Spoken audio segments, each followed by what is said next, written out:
The warm afternoon sun bathed the small suburban town of Oakwood in a golden glow. The streets were quiet except for the distant hum of a lawnmower and the occasional chirping of birds. The air carried the faint scent of freshly cut grass, a signature of the sleepy little neighborhood where life moved at a slow, predictable pace. Among the modest houses lining the street, a young boy named Jamal walked home, his steps light and full of energy. Jamal, a 12-year-old with a bright smile and curious eyes, clutched his backpack tightly.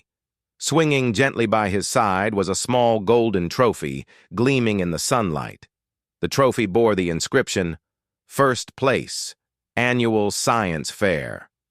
It was a testament to his hard work and creativity, the result of weeks spent building a solar-powered miniature car that had wowed the judges at school. He couldn't wait to show the trophy to his father, Anthony Carter.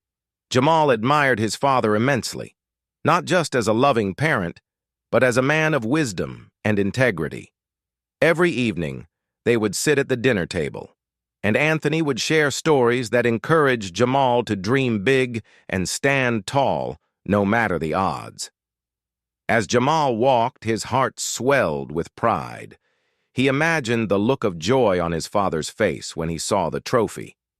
The image of his father's proud smile was all the motivation Jamal needed to keep pushing himself toward excellence.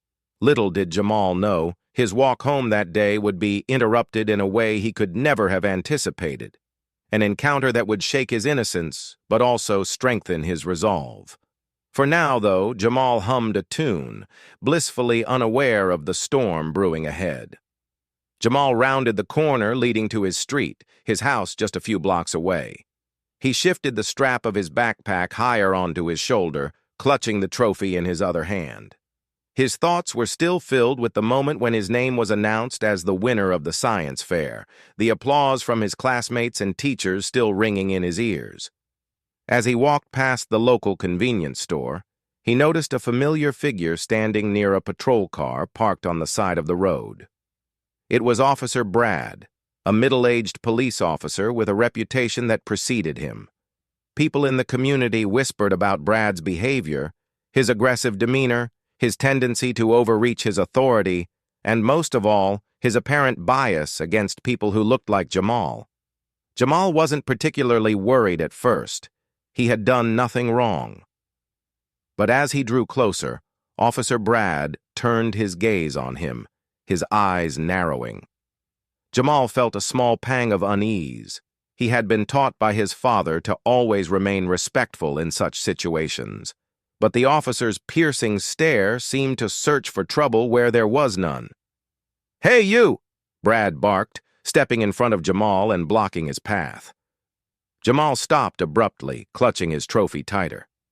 "Yes, sir," he said politely, his voice steady despite the sudden tension. "What's in the bag?" Brad asked, his tone sharp and accusatory. Jamal blinked, confused by the question. "Just my books and homework, sir," he replied.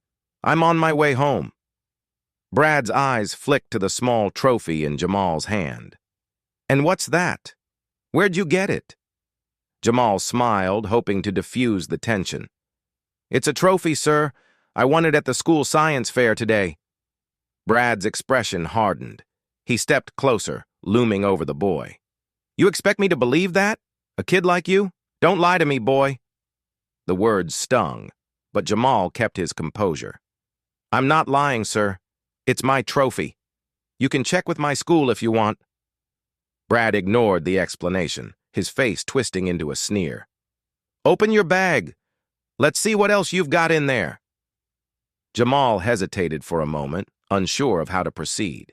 He knew he hadn't done anything wrong, but the officer's aggressive tone and body language made him feel cornered. Slowly, he slipped his backpack off his shoulder and unzipped it. Inside were his school books, a lunchbox, and a small notebook filled with his sketches and ideas for future science projects. Brad rifled through the bag without asking for permission, pulling out the notebook and flipping through it carelessly. "What's this?" he demanded, holding up a page with a diagram of one of Jamal's science projects. It's just a project idea, sir, Jamal explained. I like to write down my ideas for experiments and— Sure you do, Brad interrupted, tossing the notebook back into the bag as if it were trash. He folded his arms, glaring at the boy. Where'd you really get that trophy? Did you steal it from someone? Jamal felt his cheeks flush with frustration, but he took a deep breath and stayed calm. No, sir, I didn't steal anything. I won it fair and square. My teacher announced my name, and they gave me the trophy in front of everyone. By now, a small group of passers-by had begun to gather, curious about the confrontation. Some whispered among themselves, while others pulled out their phones to record. Jamal felt the weight of their stares, his embarrassment growing by the second. Don't give me that attitude, Brad snapped. Kids like you always think you can get away with anything, not on my watch. Jamal clenched his fists at his sides, his resolve wavering but still intact. I'm telling the truth, sir, he said quietly. You can call my school if you don't believe me. Brad smirked, clearly enjoying the power he held in the moment. You think I have time to waste on your lies? You're coming with me to the station. Let's see what the chief has to say about your trophy. At that, Jamal's heart sank. He thought about his father, who would be expecting him home any minute now. How would he explain this? What had he done to deserve such treatment? All he wanted was to get home and share his achievement with the person he admired most in the world. Please, sir, Jamal pleaded, his voice trembling now. I didn't do anything wrong. I just want to go home. Brad stepped even closer, his presence intimidating. Not another word, he growled. Stand right there and don't move. The bystanders began to murmur louder, some of them calling out to the officer to let the boy go. Others whispered about how this wasn't the first time Brad had been seen harassing someone who didn't look like him. Jamal stood frozen in place, his mind racing. He had been taught to respect authority, but how could he respect someone who treated him like a criminal without reason? He glanced at the crowd, searching for a friendly face, someone who might intervene, but all he saw were wide-eyed strangers unsure of what to do. Just as Brad reached for his radio to call for backup, Jamal heard a familiar voice cut through the tension. What's going on here? It was his father, Anthony Carter, striding toward them with calm authority. Relief washed over Jamal as he met his father's steady gaze. Anthony's arrival marked a shift in the air, and Jamal knew that this was far from over. His father wasn't just any man. He was someone who knew how to handle situations like this with precision and power.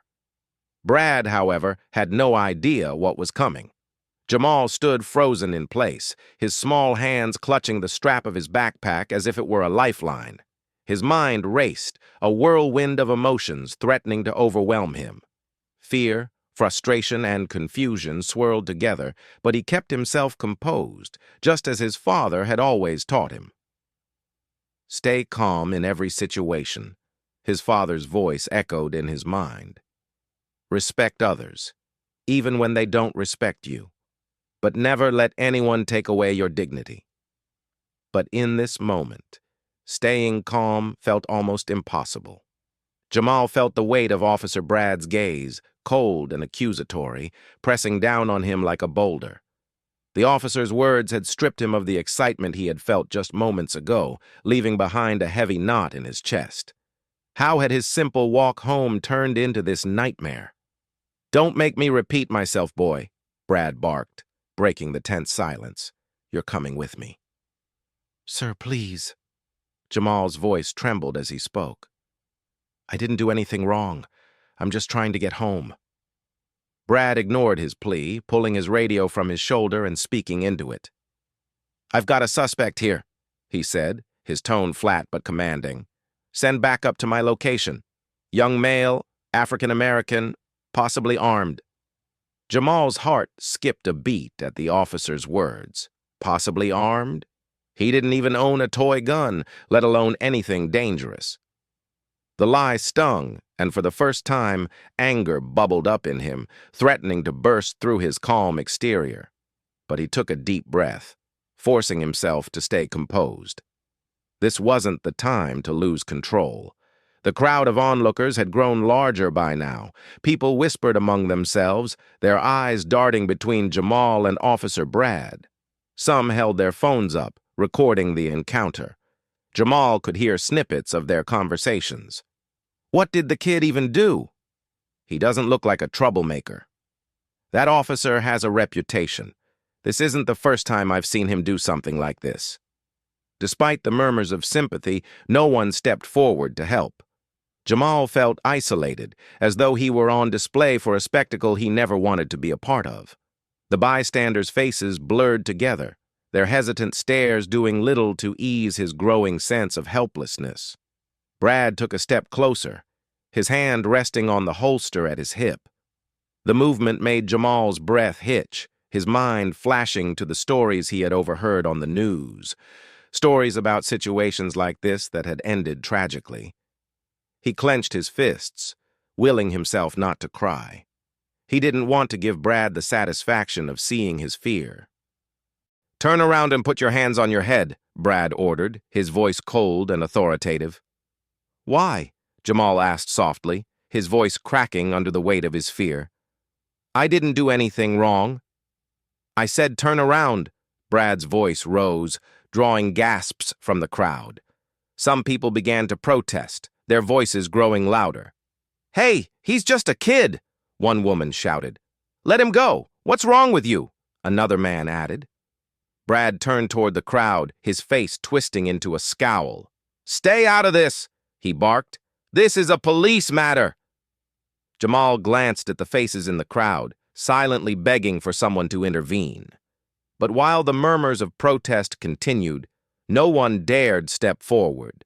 The weight of the situation bore down on him, a crushing force that made his knees feel weak. He thought of his father again, imagining what he would say if he were here. His father would know what to do. He always knew what to do. Jamal bit his lip, fighting back tears as he tried to summon the strength his father always carried with him. "Sir," Jamal said, his voice small but steady, "I just want to go home. I didn't steal anything. You can check my bag again if you want." Brad sneered, shaking his head. "That's enough out of you. Keep your mouth shut and do what I say, or things are going to get a lot worse for you." Jamal's hands trembled as he raised them slowly, his heart pounding in his chest. He felt humiliated, powerless. His excitement over the science fair, his pride in the trophy he had worked so hard to earn. It all felt distant now, swallowed up by the weight of this moment. The murmurs in the crowd grew louder, more insistent. People began calling out to Brad, accusing him of overstepping his authority. Someone shouted that they were live-streaming the incident, but Brad seemed unfazed. His focus remained on Jamal, his expression hard and unrelenting. Jamal squeezed his eyes shut for a moment, taking another deep breath. "Stay calm," he told himself. "Just stay calm." The sound of approaching sirens broke through the chaos, sending a chill down Jamal's spine. Backup was on the way. He could only imagine how much worse things might get with more officers involved. He prayed silently, hoping someone, anyone, would step in to stop this madness before it spiraled out of control. Just as the sirens grew louder, cutting through the tension like a knife, Jamal heard a voice rise above the din. It was deep, steady, and unmistakably familiar. "What's going on here?" the voice demanded. Jamal's eyes snapped open, his heart leaping with relief. It was his father, Anthony Carter, striding toward them with a calm yet commanding presence. He moved through the crowd with purpose, his sharp gaze fixed on Brad. In that moment, the helplessness that had weighed Jamal down began to lift. His father was here. And if there was anyone who could handle this situation, it was him. The distant sound of sirens had blended into the chaos of the moment, but the crowd's murmurs fell silent as a commanding figure emerged. Mr. Anthony Carter, Jamal's father, strode into the scene with calm authority, his sharp gaze locked on Officer Brad. He was dressed in a crisp navy suit, his tie slightly loosened, as though he had just left the courthouse. Despite the chaos, his composure was unshakable, and his presence immediately commanded respect. Jamal felt a wave of relief wash over him as his father's voice cut through the air. "What's going on here?" Anthony's tone was measured but firm, carrying an undertone that demanded answers. Officer Brad, who had been standing with his hand resting on his holstered gun, turned to face Anthony. His expression hardened as he took in the tall, confident black man approaching him. "This doesn't concern you," Brad snapped. "Step back." Anthony's jaw tightened, but his expression remained calm. "That's my son you're detaining," he said evenly, his voice carrying the weight of someone who wasn't asking but demanding. "I have every right to know why he's being held." Brad's lips curled into a sneer. "Your son, huh? Well, your son was acting suspiciously. I'm just doing my job." Anthony tilted his head slightly, his dark eyes narrowing. "Suspiciously? For walking home from school with a trophy in his hand?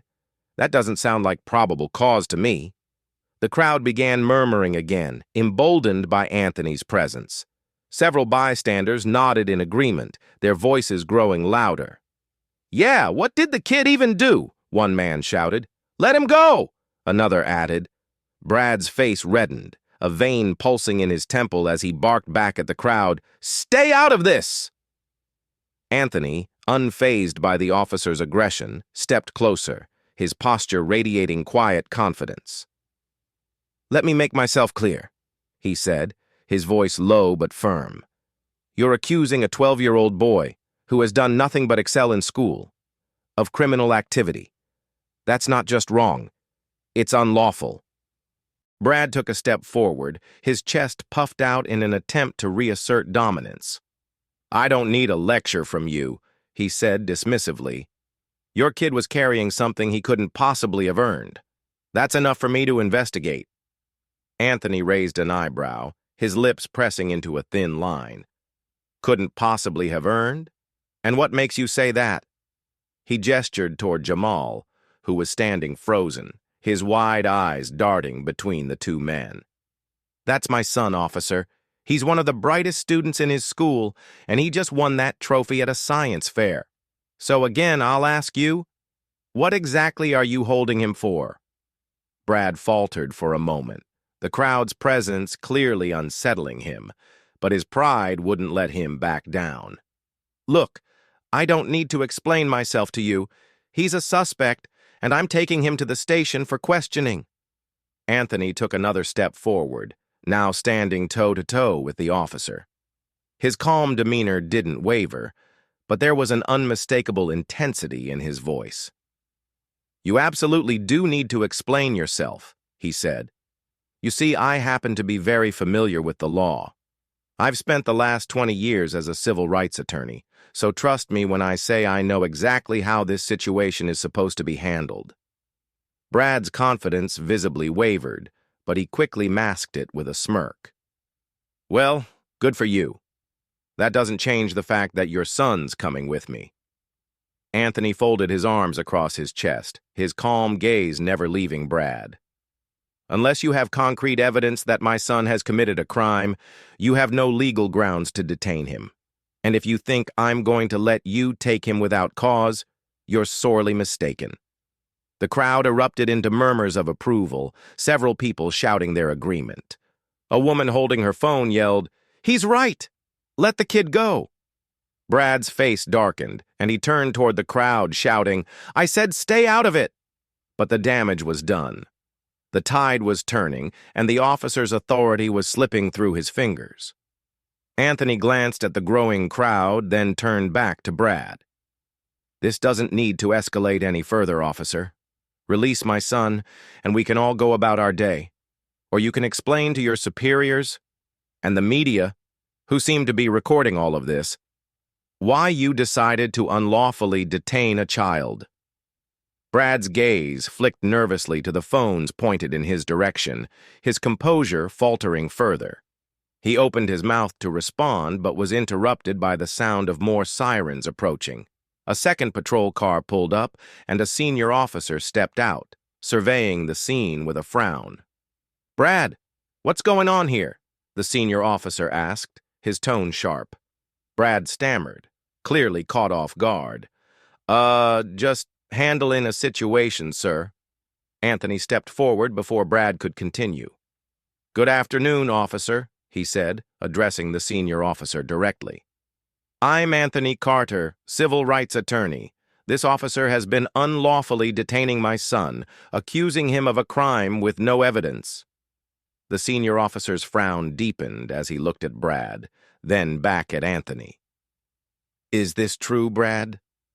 Brad hesitated, his confidence now completely eroded. I thought he might have stolen something," he muttered, avoiding eye contact. The senior officer sighed heavily, shaking his head. "Brad, let the kid go, now." Brad clenched his jaw, clearly humiliated, but he stepped back, allowing Jamal to move to his father's side.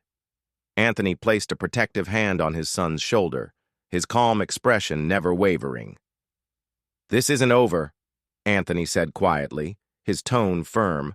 "We'll be filing a formal complaint." As Brad stood silently, the crowd began to cheer, their voices rising in support of Jamal and his father. The moment was a small victory, but it carried the weight of something much larger. For Jamal, it was a reminder of his father's strength and the power of standing up for what's right. As the scene grew quieter, the tension between Anthony Carter and Officer Brad hung thick in the air. Jamal, now standing close to his father, clutched the strap of his backpack tightly, his trophy tucked safely back inside. Anthony's hand rested protectively on his son's shoulder, his calm yet commanding presence shifting the energy of the situation entirely. Anthony let out a steady breath and reached into the inner pocket of his suit jacket. With deliberate movements, he pulled out a sleek black wallet and opened it to reveal a well-worn identification card. Holding it up for Brad to see, he announced with a calm yet firm tone, "Anthony Carter, civil rights attorney." The crowd murmured in surprise, their curiosity quickly turning into approval as several onlookers nodded in recognition. It wasn't the first time they'd heard his name. Anthony Carter had made headlines more than once for successfully defending victims of police misconduct and holding law enforcement accountable for their actions.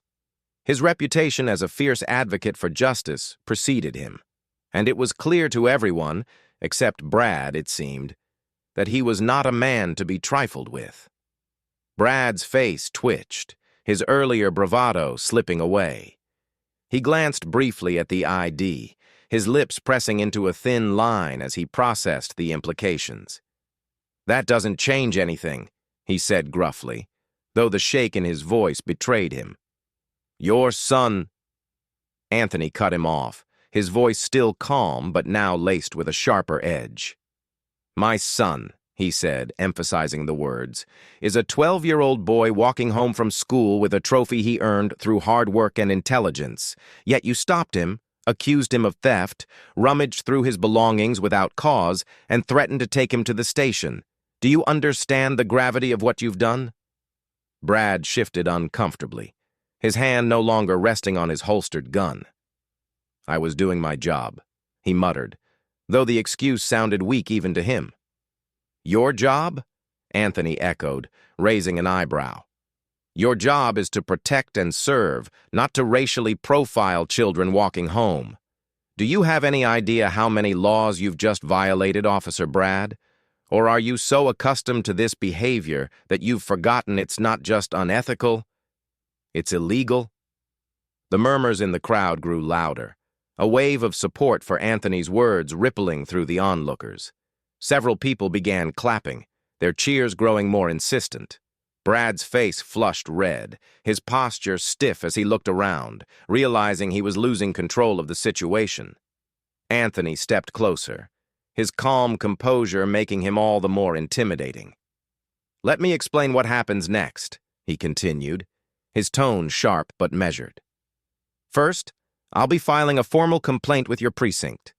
Then, I'll be ensuring that every video recorded here today is submitted to the press.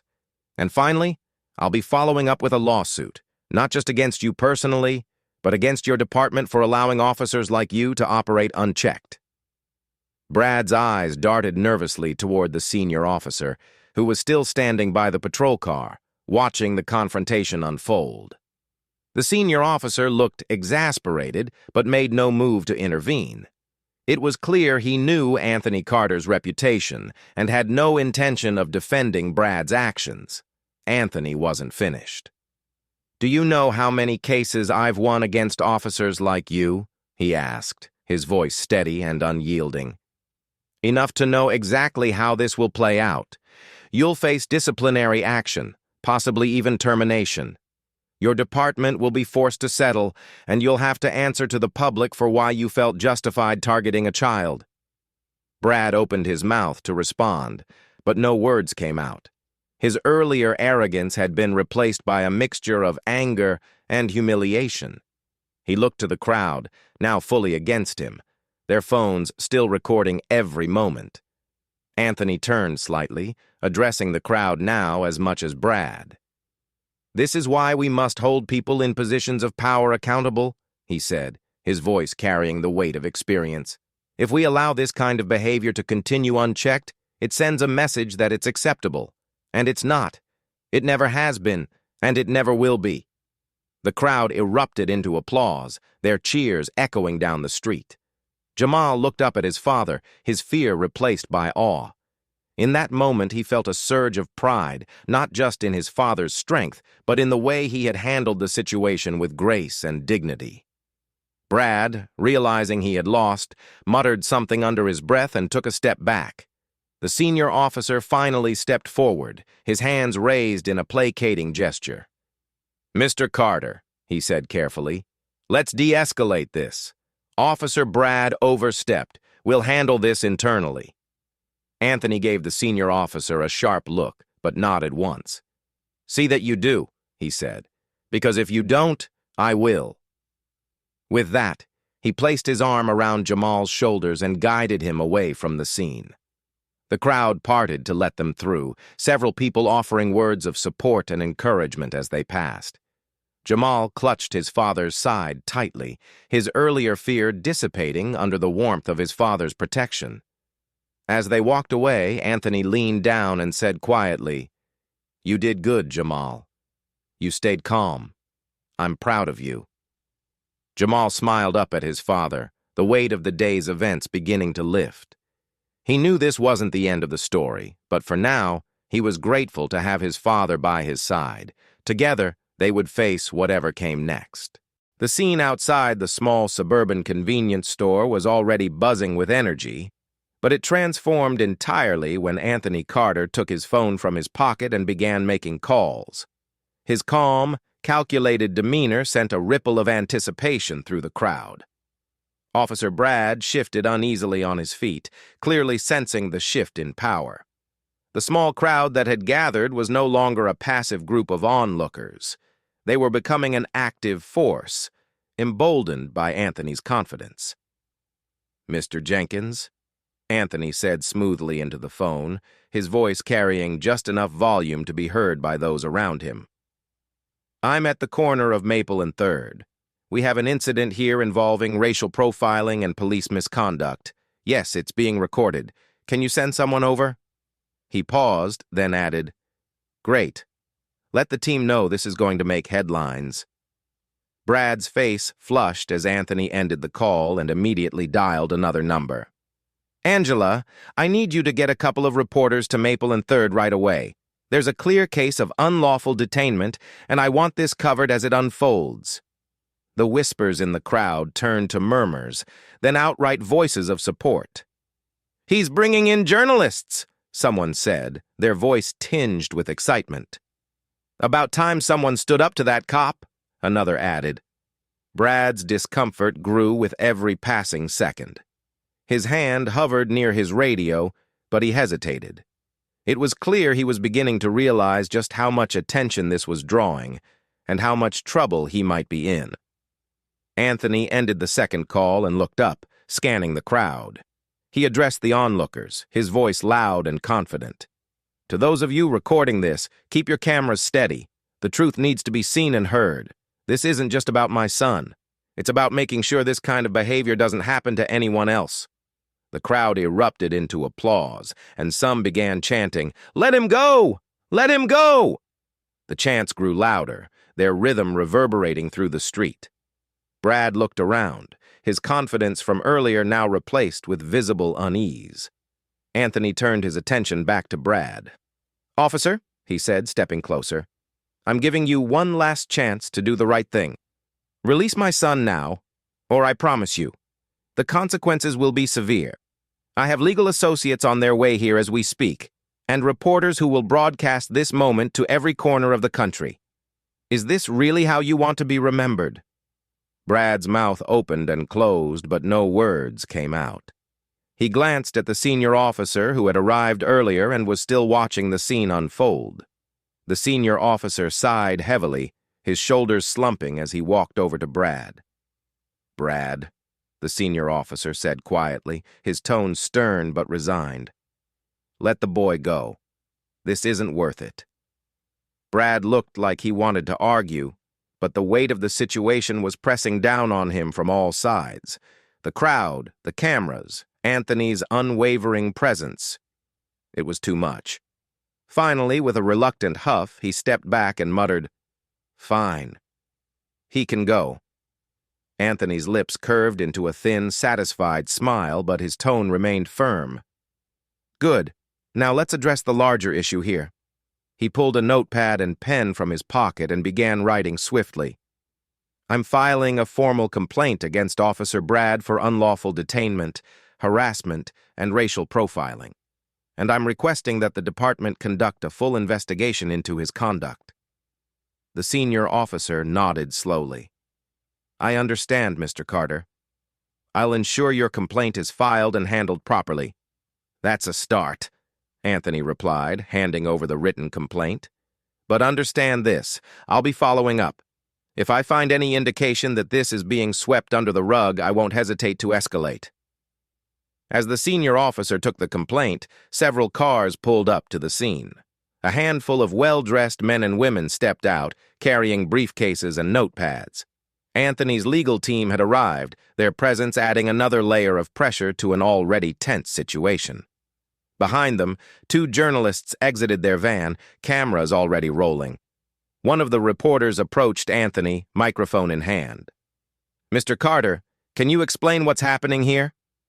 Anthony nodded, his tone steady as he addressed both the reporter and the crowd. "This is a clear example of racial profiling and police misconduct. My son, a 12-year-old boy, was unlawfully detained by an officer who had no cause to stop him. We're holding this officer and his department accountable, not just for Jamal's sake, but for everyone in our community who has faced similar treatment." The crowd cheered, their voices rising in support. Brad's face was beet red now, his jaw clenched as he stood off to the side, his authority completely diminished. Anthony glanced at Jamal, who had remained quiet throughout the ordeal. "Are you okay, son?" he asked gently. Jamal nodded, his voice soft but steady. "Yes, Dad. I'm okay." Anthony placed a reassuring hand on his shoulder and turned back to the reporter. "This isn't just about justice for my son," he continued. "It's about sending a message that this kind of behavior won't be tolerated. Not here. Not anywhere." The chanting from the crowd swelled again, a wave of unity and determination that filled the street. Brad looked ready to disappear into the ground, while the senior officer nodded solemnly, seemingly resigned to the outcome. As Anthony finished his statement to the reporter, he looked directly at Brad one last time. "Remember this moment, officer, because I promise you, this is only the beginning." With that, Anthony guided Jamal away from the scene, their path cleared by the supportive crowd. The fight was far from over, but in that moment, it was clear who had truly won. As the chants of the crowd began to swell and the murmurs of discontent grew louder, the sound of a third patrol car screeched to a halt at the scene. A tall, authoritative man in a neatly pressed uniform stepped out, his gold badge gleaming in the sunlight. Captain Roger Daniels, Officer Brad's superior, scanned the scene, his sharp eyes narrowing at the sight of the commotion. His expression darkened as he caught sight of Brad standing awkwardly to the side, clearly flustered and out of his depth. Captain Daniels approached with measured steps, his posture stiff and commanding. The crowd, sensing a shift in the power dynamic, quieted slightly, their phones still recording every movement. Daniels turned to the senior officer first, his voice curt. "What's going on here, Lieutenant?" The senior officer sighed and stepped forward, holding out the written complaint Anthony had just handed him. "Sir, we've got a situation. This boy," he gestured to Jamal, "was unlawfully detained by Officer Brad. Mr. Carter here," he nodded toward Anthony, "is a civil rights attorney, and he's filed a formal complaint." Captain Daniels scanned the document quickly before shifting his gaze to Anthony, who stood tall beside his son. "Mr. Carter," Daniels said, his voice calm but strained, "I'd like to personally apologize for this situation. I assure you, we'll handle it appropriately." Anthony's expression remained neutral, his eyes sharp as he replied, "I appreciate your words, Captain, but an apology doesn't undo the harm caused to my son today. This wasn't just an incident. It's a clear case of racial profiling, and it's not the first time Officer Brad has overstepped his bounds, is it?" Daniels glanced at Brad, who looked like he wanted the ground to swallow him whole. "Mr. Carter," Daniels began, his tone more measured now, "I understand your concerns, and I assure you that this matter will be investigated thoroughly." Anthony crossed his arms, his tone firm but professional. "I don't want promises, Captain. I want action. This officer abused his authority and publicly humiliated my son without cause. An investigation is a start, but I will not rest until systemic changes are made." The crowd erupted into applause, their cheers and chants reinforcing Anthony's demands. "Accountability!" someone shouted. "Justice for Jamal!" others echoed. Captain Daniels nodded, the weight of the moment clearly pressing on him. He turned to Brad, his tone icy. "Officer Brad, return to the precinct immediately. You are relieved of duty pending a formal investigation." Brad's face turned a deep shade of red, his hands clenching into fists. "Captain, I was just doing my job," he sputtered. "Your job," Daniels said sharply, cutting him off, "is to serve and protect, not to harass and profile innocent citizens. Your actions today have not only damaged your reputation, but have also undermined the trust this community has in our department." Brad opened his mouth to argue further, but thought better of it. With a frustrated huff, he turned and stalked toward his patrol car, the crowd booing as he went. The door slammed shut, and within moments, he was gone. Captain Daniels turned back to Anthony, his expression one of resignation. "Mr. Carter, I'll ensure this matter is handled swiftly. Officer Brad's actions do not reflect the values of this department." Anthony nodded curtly. "See that it is, Captain. I'll be following up with the Internal Affairs Division, and I expect transparency at every stage of this process." As the tension began to dissipate, the reporters stepped forward, their cameras rolling. One journalist asked, "Captain Daniels, can you comment on the department's response to these allegations of racial misconduct?" Daniels straightened his posture, speaking carefully. "We take allegations of misconduct very seriously. An internal investigation has been launched, and appropriate disciplinary action will be taken based on the findings. We are committed to rebuilding trust with the community." Anthony, standing beside him, added, "This isn't just about one officer's actions, it's about addressing the systemic issues that allow behavior like this to persist. I'll be working closely with community leaders to ensure real, lasting change." The reporters nodded, scribbling notes and capturing every word. The story was already spreading fast, but it would soon explode in scale. By the next morning, the incident was everywhere. Videos taken by bystanders had gone viral on social media, garnering millions of views and sparking a firestorm of outrage. Hashtags like #JusticeForJamal and #EndRacial Profiling trended globally, with celebrities, activists, and politicians weighing in. News outlets picked up the story, replaying the footage of Brad detaining Jamal and the powerful moment when Anthony revealed his identity. The police department issued an official statement acknowledging the incident and confirming that Officer Brad had been placed on administrative leave pending the outcome of the investigation.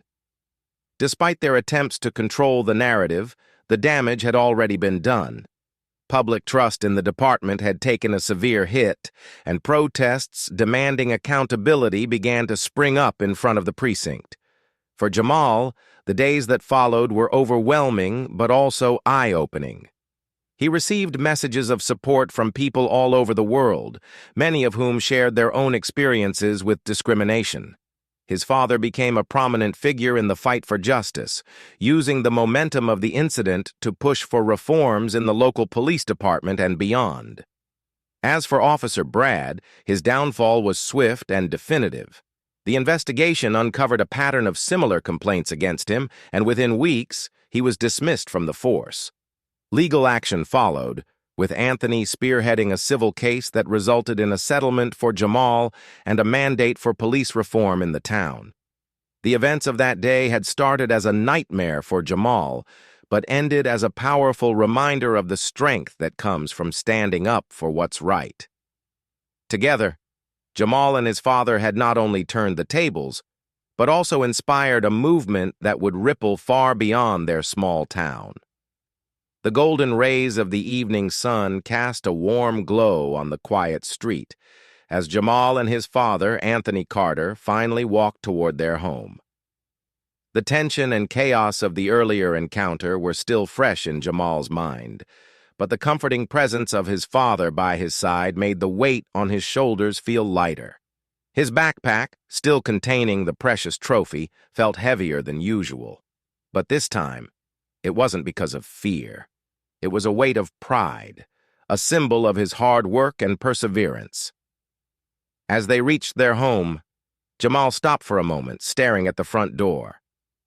This was where he had imagined walking in triumphantly, holding the trophy high and hearing his father's voice full of pride. The day hadn't gone at all as he had expected, but as he looked up at his father, he realized that the journey to this moment was now even more meaningful. "Ready to show me what you've been working so hard on?" Anthony asked with a soft smile, his hand resting gently on Jamal's shoulder. Jamal nodded, a small grin spreading across his face. "Yeah, Dad. I've been waiting all day to show you." They stepped inside, the familiar scent of their home instantly putting Jamal at ease. He set his backpack down on the dining table and carefully pulled out the trophy. It glinted in the soft light of the room, the engraved words, "First Place, Annual Science Fair," proudly displayed on its surface. Anthony's eyes softened as he leaned down to examine the trophy. "First place," he said, a note of pride in his voice. "That's incredible, Jamal. You earned this." Jamal beamed, the stress of the day melting away in the glow of his father's approval. "I worked on that project for weeks, Dad," he said excitedly. "It's a solar-powered car. I thought about how it could help in places where people don't have electricity. My teacher said it was the most innovative project they'd seen." Anthony smiled and pulled his son into a tight hug. "You didn't just win this trophy today, Jamal. You showed me, and everyone else out there, what it means to be strong and stand tall, no matter what." Jamal looked up at his father, his smile fading slightly as he thought about the events that had unfolded. "But it was so hard, Dad," he admitted quietly. "When that officer stopped me, I didn't know what to do. I felt helpless." Anthony knelt down so he was at eye level with Jamal, his expression serious but kind. "I know it wasn't easy," he said gently, "and I wish you didn't have to go through that. But you handled yourself with dignity, Jamal. You stayed calm, and you spoke the truth, even when it was hard. That takes courage." Jamal nodded slowly, his father's words sinking in. But why do things like this happen, Dad? Why did he think I stole the trophy just because of how I look? Anthony's expression grew somber, and he placed a hand on Jamal's shoulder. Sometimes people make unfair judgments, Jamal. They let fear or ignorance guide their actions instead of kindness and understanding. It's wrong, and it's something that shouldn't happen to anyone. He paused, searching for the right words. But that's why it's so important for us to stand up for what's right. Today, you showed incredible strength, and you reminded that officer and everyone else who was watching that we won't let unfairness win. You're part of something bigger, Jamal. Every time we stand up, we're helping to make the world a little better for the next person. Jamal thought about his father's words, his young mind processing the gravity of the lesson. So, it's like what you do as a lawyer, right? You fight for people who can't fight for themselves. Anthony smiled, a hint of pride shining in his eyes. Exactly, Jamal. That's why I became a lawyer. To make sure that people who are treated unfairly have someone to stand with them, to give them a voice. And today, you were that voice, not just for yourself, but for anyone who's ever been treated unfairly. Jamal's chest swelled with pride as he thought about what his father had said. The idea of standing up for justice, of helping others, filled him with a new sense of purpose. He looked down at the trophy in his hands, realizing that it represented more than just his achievement in science. It was a symbol of resilience, of proving his worth even when the odds were against him. I think I want to be like you, Dad, he said after a moment, his voice steady. I want to help people too. Anthony's smile grew wider, and he ruffled Jamal's hair affectionately. I have no doubt you'll do amazing things, Jamal. Whether it's as a lawyer, a scientist, or anything else you set your mind to, I know you'll make a difference. The two of them sat down together at the dining table, talking about Jamal's project and his plans for the future. The earlier events of the day still lingered in their minds, but they no longer felt like a shadow. Instead, they were a reminder of the strength they shared as a family and the power of standing up for what's right. As the sun dipped below the horizon, casting the room in a warm, golden light, Jamal felt a spark of determination ignite within him. He didn't know exactly how he would do it yet, but he knew one thing for sure. He wanted to make the world a better place, just like his father. And this, he realized, was just the beginning.